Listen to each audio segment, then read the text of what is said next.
कित्थे तेरा खसम साधन उन्होंने कहा बाजी आई है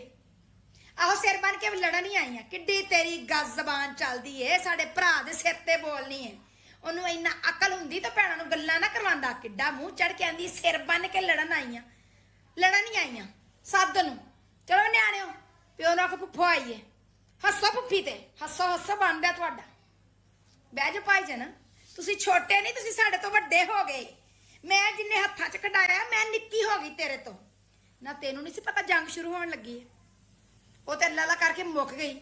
तेरा एक फोन भी मैनू आया कि बाजी तू परेशान है या कोई गल ते नहीं कोई पैसे चाहिए ने कोई सौदा सरफ चाहिए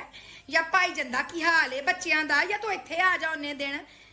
डर डर के मेरा बीपी उतां ते ठां मैनू कदी दंदल पवे कदी शुगर लो कदी कुछ तू एक बारी पूछा तेरा भाईजन भी मेरा मजाक करावे वाह तेरे पेके ने भरा ने एक फोन नहीं किया भैन की तबीयत जंग के दौरान खराब हो गई तेरा काम से मैनू फोन कर दो